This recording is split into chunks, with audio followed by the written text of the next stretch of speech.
Yesterday's prophecies, today's headlines. This is the Hal Lindsey Report. And now, Hal Lindsey.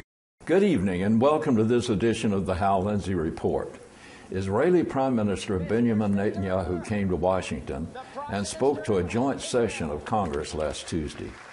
Not since British troops burned the White House has a foreigner's presence in Washington caused such a commotion. The speech itself was just what anyone who loves Israel would hope for.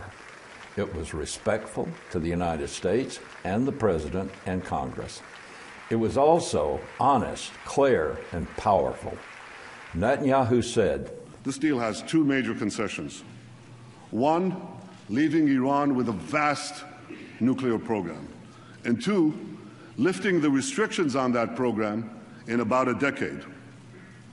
That's why this deal is so bad. It doesn't block Iran's path to the bomb. It paves Iran's path to the bomb. A deal that's supposed to prevent nuclear proliferation would instead spark a nuclear arms race in the most dangerous part of the planet. This deal won't be a farewell to arms. It would be a farewell to arms control. And the Middle East would soon be crisscrossed by nuclear tripwires. A region where small skirmishes can trigger big wars would turn into a nuclear tinderbox. The battle between Iran and ISIS doesn't turn Iran into a friend of America. Iran and ISIS are competing for the crown of militant Islam. One calls itself the Islamic Republic. The other calls itself the Islamic State. Both want to impose a militant Islamic empire, first on the region and then on the entire world.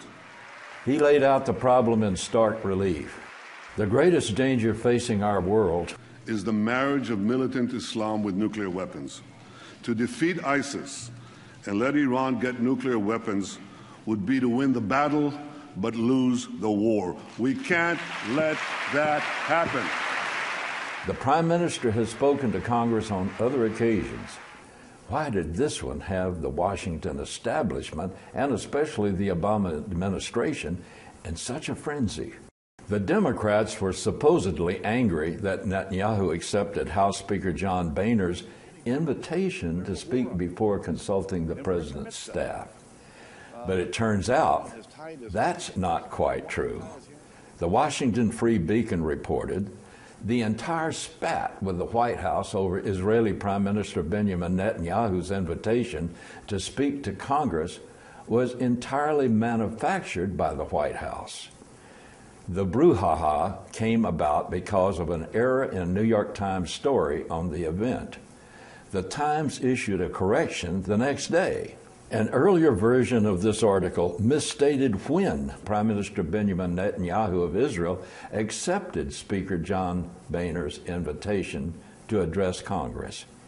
He accepted it after the administration had been informed of the invitation, not before.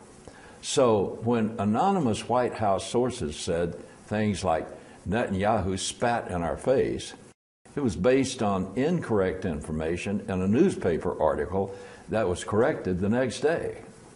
Rob Miller, writing for the Times of Israel, said, "The truth is that the White House was never bypassed or circumvented. Netanyahu only accepted Speaker John Boehner's invitation after he knew the White House had been informed and had a chance to object. And if the Obama White House had some objection and had actually communicated that objection to Netanyahu, do you think that just maybe he might have made the decision not to accept the speaking invitation?" Instead, the Obama White House said nothing, and Netanyahu, whose country gets threatened with destruction by Iran about every other week, decided to accept Boehner's invitation. After the Prime Minister's speech was announced, the administration quickly arranged for Vice President Joe Biden to be out of the country when normally the Vice President would be on the podium with Netanyahu. Secretary of State John Kerry, who would normally host a foreign dignitary of such stature, then followed suit and announced that he would be out of the country too. The White House said that the president would not meet with the prime minister. The excuse? They said that it might be perceived as interfering with an election in a foreign country. Israeli elections are scheduled for later this month. Never mind that while Barack Obama was running for president in 2008, he took what the press called a world tour, in which he met with a host of world leaders in order to enhance his foreign policy credentials. Refusing to meet with a world leader making a high-profile trip to your country is the kind of slap in the face meant to hurt the leader's standing in his own homeland, which is exactly what has happened. A brief meeting at the White House would have seemed normal and would have had no effect on the election in Israel. But refusing to meet is having a profound effect. Even today, the debate between the left and the right in Israel is whether Netanyahu's behavior is damaging Israel's valuable relationship with the United States.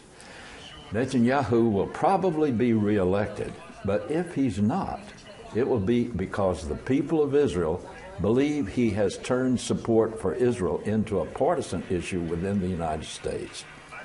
That is a shame, because anyone watching closely knows that Netanyahu is not the one who did that. The strain in the relationship between Israel and the United States has been severe and increasing for the last 6 years. Israel treats the Iranian nuclear threat seriously because its national survival depends on the outcome. The United States treats it like a chess match that won't mind losing, or maybe like a chess match that it wants to lose.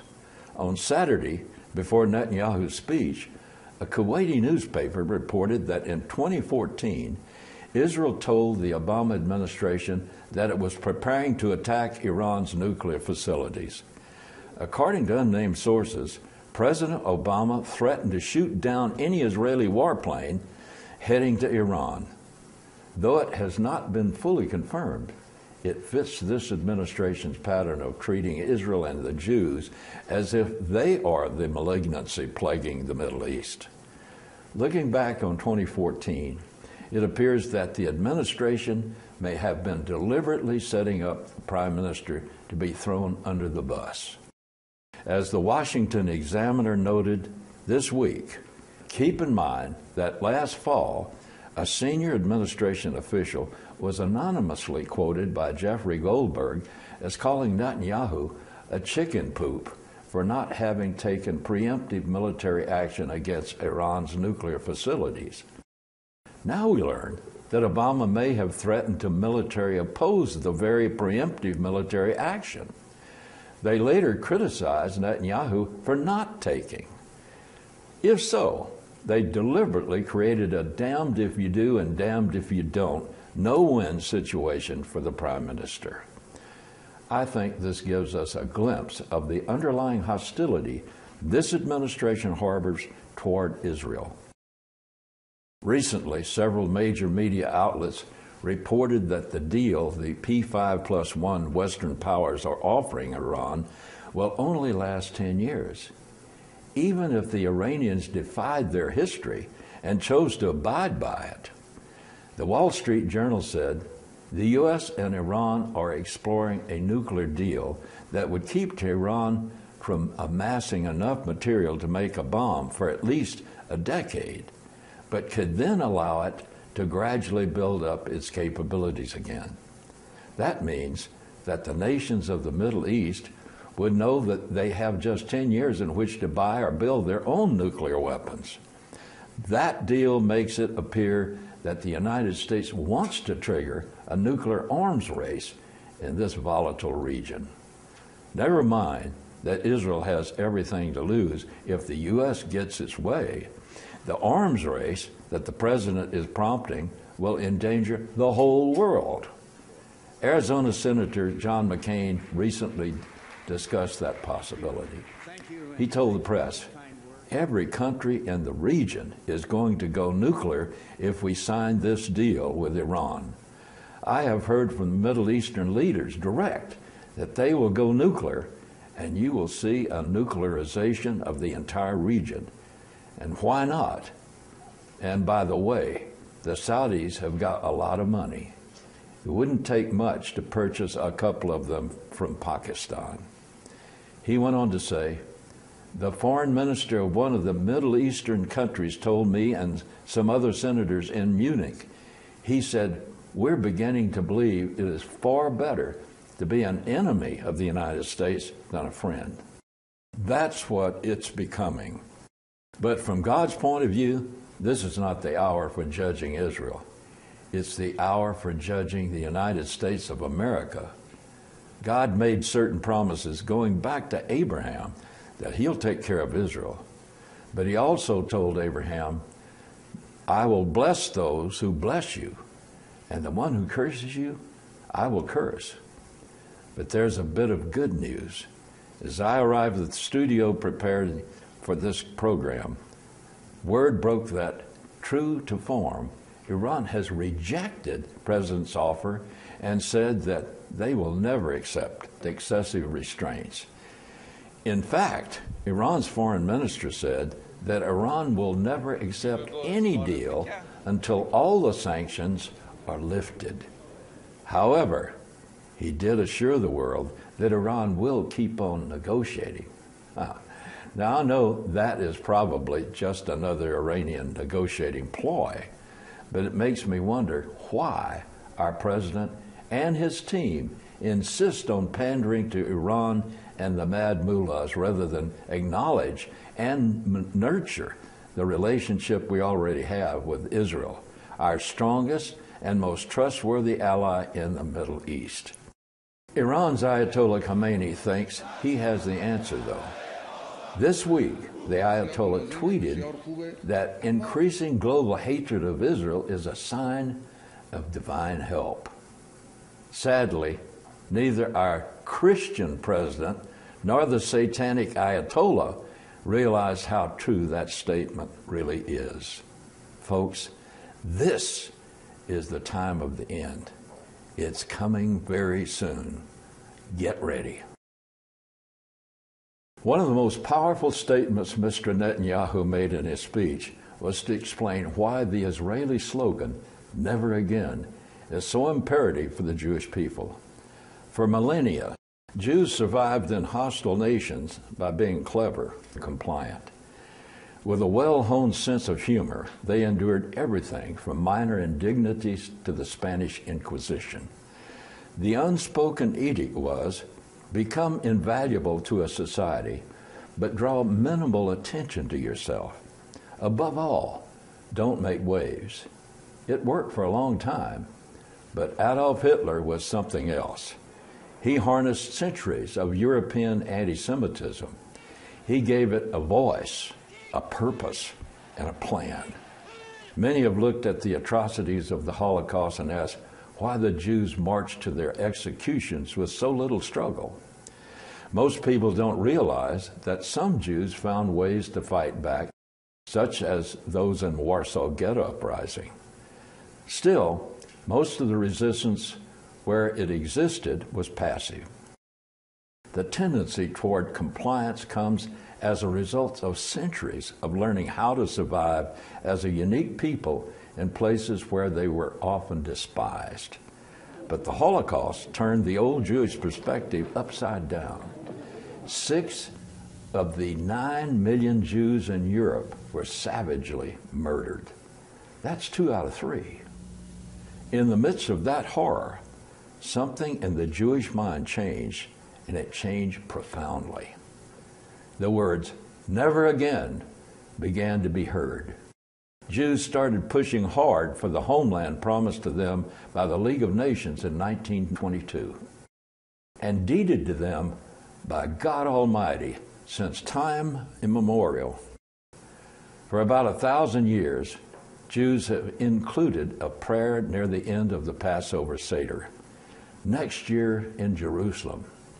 With the Holocaust, that largely symbolic prayer took on more literal meaning and a new urgency. For many, It became a prayer of survival for themselves and their children. And as the ancient prophets foretold, they were drawn to the land of their forefathers in greater and greater numbers. They came back to the land, not as a people compliant to the whims of the world, but defiant mostly. The old refrains still occasionally come to bear in Israel's politics. For instance, the idea that if they keep on making unilateral gestures of goodwill to the Palestinians, then it will eventually be reciprocated and the hostile nations around them will become civil. Sometimes that part of Israel politics wins elections, and it has done great harm to the nation every time. But just as the compliant crowd is about to do something devastating, such as give away part of Jerusalem, God steps in and uses the hardness of their enemies' hearts to stop Israel from a catastrophic error. If you ever make a journey to the Holy Land, try to see Masada. You've probably heard the story of the small group of Jewish fighters in that fortress fighting off the legions of Rome. Masada is built on a rock plateau rising 1,300 feet above the Dead Sea. On one side, that is, and about 300 feet above ground level on the opposite side. Perhaps for political reasons, some academics have recently tried to make it seem that what happened at Masada was no big deal. But we know the Romans thought it was a big deal. They built a massive siege ramp all the way up to the fortress in order to defeat the Jews. They did a good enough job that the ramp is still there today, 2,000 years later. According to Josephus, the Jews in the fortress committed suicide or killed one another as the Romans arrived. They did this rather than submit to their oppressors. Rome ruled the world in those days, so it was literally the world versus a band of Jews. Sound familiar? In his storied career, leading the Israeli Defense Forces, Moshe Dayan began a tradition of swearing in Israeli Armored Corps soldiers on top of Masada. They would make the trek up the mountain, then hold the ceremony. They ended with a shout, "Masada shall not fall again." They're right. It won't. Not because their political leaders will make all the right choices. The Bible gives specific instances in the last days when they will not. Nor will the prowess of their fighting forces keep Masada from falling again, even though they're very brave, well-trained, and well-equipped, and highly motivated. Masada will not fall again because there is a God in heaven, the God of Abraham, Isaac, and Jacob, lives, and the unconditional promise he made to those patriarchs remain in effect now and forever. The nation of Israel has made catastrophic mistakes, and it has paid for those mistakes with severe pain and suffering. But as a nation, they remain under the protection of God's unconditional covenants, and God keeps his word. From the earliest days, humans have been drawn to flashy new things. Recently, President Obama told some imams of a more moderate version of Islam that they are too boring to compete with the flashy new thing called ISIS. And he's right. Speaking to the White House Summit on Countering Violent Extremism, the president said, "The older people here, as wise and respected as you may be, your stuff is often boring compared to what they're doing. You're not connected, and as a consequence, you're not connecting." He was not just referring to their age, but their old ways, symbolized by their lack of the use of social media. The New York Times ran a recent article claiming that ISIS generates 90,000 tweets a day. J.M. Berger of the Brookings Institution, an expert on terrorist use of social media, said, "My best estimate is something more like 200,000 a day." A tweet could be a few benign-sounding words meant to inspire allegiance to Islam, or it might contain the image of a freshly severed head in the hands of a child. The jihadists filled Twitter with blood, gore, and where it is justified in the Quran. By comparison, the old moderate imams are boring with their talk of peaceful Islam. The president said, the high-quality videos, the online magazines, the use of social media, terrorist Twitter accounts, it's all designed to target today's young people online in cyberspace. But it's simplistic to think this is simply about the quality of the ISIS videos. Young people can see higher quality video on any network any day. What draws them is the message, a blood-saturated message of gory violence and conquest straight out of the pages of the Quran. It's a message of pride and revenge, rage and the power of violence. It presents a satanic plan of salvation. That's key. A plan that says no matter how sinful you are, no matter how wicked you have been, Allah will instantly forgive you and bring you into heaven if you die as a martyr in the cause of radical Islam. Potential terrorist recruits know in their hearts that they can never be righteous enough on their own to go to heaven. Most non-Muslims don't realize how impossible it is to achieve heaven in the religion of Islam. They fail at being good, but they can die as martyrs. That's doable. Meanwhile, on the road to martyrdom, they can rape, pillage, and murder to their wicked heart's content. President Obama wants those poor old imams to counter that message with talk of peace, community service, and better tweeting. But the president is not just depending on the imams to counter the message of ISIS. The United States government is determined to step up its efforts too. That ignores the fact that to these Muslim young people, the government of the United States is even less cool than the geezer imams. There is one solution and only one: the truth. For government, that means admitting the nature of the problem. It means quit blaming Israel, and it means understanding your limitations. For Christians, telling the truth means explaining clearly, without pride or hesitation, the infinite superiority of the gospel over all other systems of thought. Romans 1:16 says, I'm not ashamed of the gospel, because it is the power of God for salvation of everyone who believes, first for the Jew, then for the Gentiles.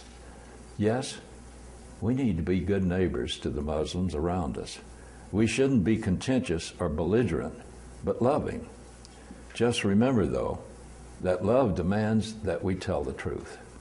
We should never let anyone believe we accept the idea that Islam is just another way to God.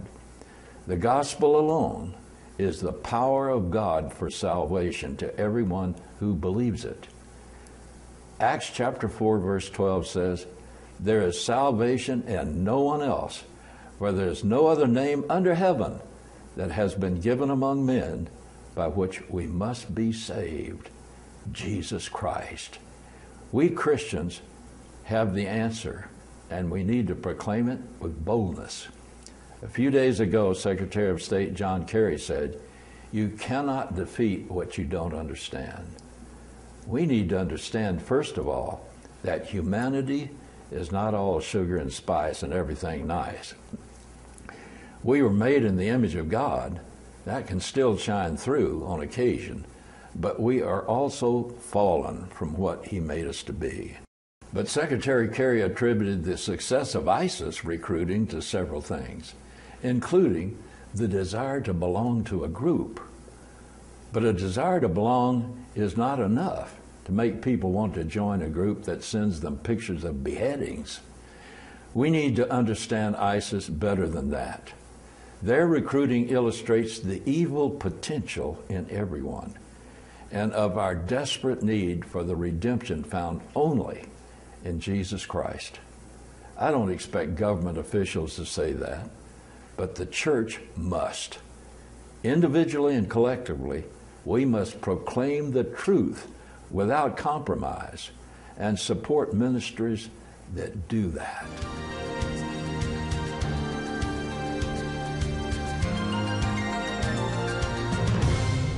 If you've never received the gift of pardon that Jesus Christ died in your place to buy for you, receive it right now. Ask Jesus Christ to come into your heart and forgive you for your sins. In that moment, you change your eternal destiny. And then let the Spirit of God who comes into you at that point guide you into walking progressively with Him. Well, that's it for tonight, folks. I'll see you next week, God willing. You've been watching the Hal Lindsey Report. To support this program, send your tax-deductible gift to Hal Lindsey Media Ministries, P.O. Box 470470, Tulsa, Oklahoma 74147. You can also support this ministry online. Visit hallindsey.com or call 1-888-RAPTURE.